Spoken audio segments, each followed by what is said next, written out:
Ocarina of Time on your PC? You can. We investigate the world of emulation. Is it legal? And what do you get when you cross a fighting game with the Final Fantasy series? We throw Square's Ehrgeiz on the grill. And speaking of Final Fantasy, we have a preview of the next installment in the epic console role-playing game, Final Fantasy VIII. So stick around. It's game time.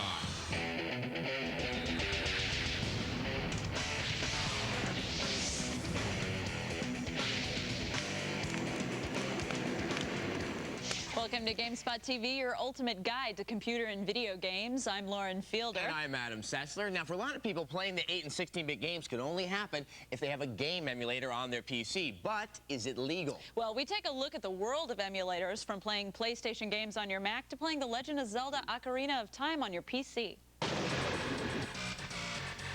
At Macworld today, Connectix is introducing the Virtual Game Station. It is software that they're going to sell for $49 that turns your Mac into a Sony PlayStation. This announcement by Apple CEO Steve Jobs at the last Macworld Expo stunned the audience and grabbed the game industry's attention. But there's more to this than selling Macs. The commercialization of the Virtual Game Station puts a spotlight on emulators and emulation, a quiet underground phenomena that's flourishing under the shroud of the internet. The spotlight heightened the issues surrounding emulation. And what is an emulator? An emulator is basically a computer program that lets you play a video game system game on your PC using a ROM cartridge, which is an image of the program that was originally used for that system.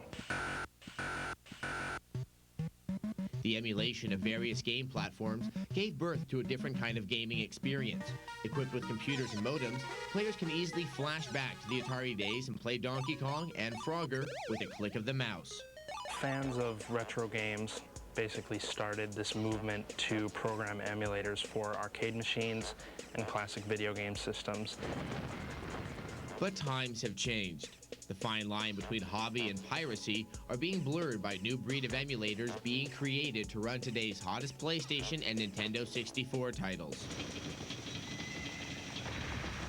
After downloading the emulator Ultra HLE and a 32-megabyte file, we were able to run Zelda Ocarina of Time on our Pentium 2 266 with a Monster Fusion board. Zelda the Ocarina of Time is one of the most popular games on the Nintendo 64. The Ultra HLE and the Zelda files were downloaded, free of charge. Running a demo version of the PlayStation emulator Bleem on the same PC, we were able to run Siphon Filter, a current PlayStation game. We had problems running the sound, but the Bleem demo emulator was free to download. Similar to the Virtual Game Station, the Bleem emulator transformed our PC into a PlayStation system. As you might expect, both emulators were not endorsed by Sony and Nintendo. Sony filed suits against Connectix and Bleem, claiming that the VGS and Bleem's emulator violate Sony's intellectual property rights for its PlayStation console. Connectix CEO Roy McDonald believes his product is legal. Well, Connectix is confident that we've developed this product and marketed it in a way that doesn't infringe on any third party's intellectual property.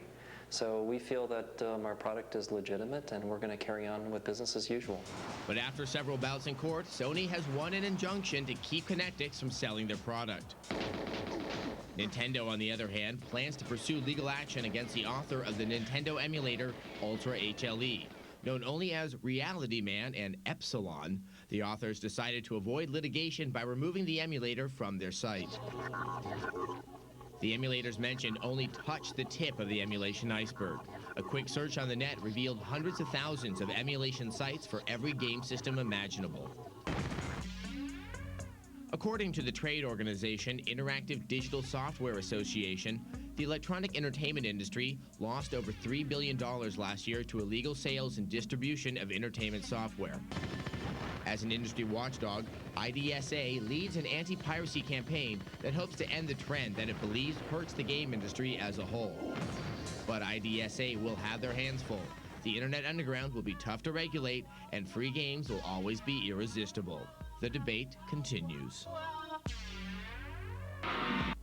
If you're interested in watching the streaming video of our emulation feature, you'll find it at the ZDTV website at zdtv.com/GamespotTV. And if you have a game question or you just want to let us know what you think about a particular topic, just go to our message boards in the Game Help section and tell the world and us how you feel. And now, it's time for the game news.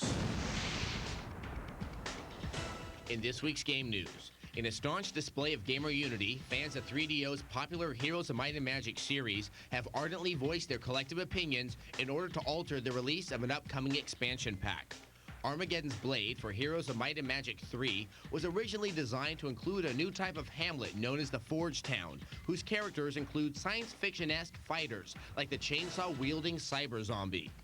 Being that the series has thus far centered around fantasy-like play, this change in setting has spawned an email letter-writing campaign, which convinced the publisher to remove the sci-fi town and replace it with another, more traditional Heroes one. Videogames.com News has recently learned from Sega that the upcoming Dreamcast title, Geist Force, will be canceled. The production was put to a halt because, says the Sega spokesperson, the quality of the game was not up to par with Dreamcast standards. This is the first Dreamcast title to be officially canceled. The Professional Gamers League Finals were recently held in New York. The PGL gives out prizes to the top players of popular PC games. This season's winners were Guillaume Patry, or Gur, in StarCraft, and Bon Danon, or Kuen, in Quake 2. Both went undefeated throughout the weekend of finals, and each player took home a check for $10,000. If you're looking for more gaming news, go to the Gamespot.com and the Videogames.com website. And if you just didn't get enough E3, you can go to our website at zdtv.com/GamespotTV. Check out our PC and console picks from the convention. And if you have any questions about anything on the show, send us your feedback via email at GamespotTV@zdtv.com.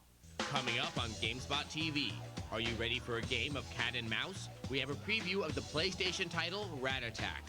And try to stay out of the rough, we have a review of the PC golf game Jack Nicklaus 6 Golden Bear Challenge.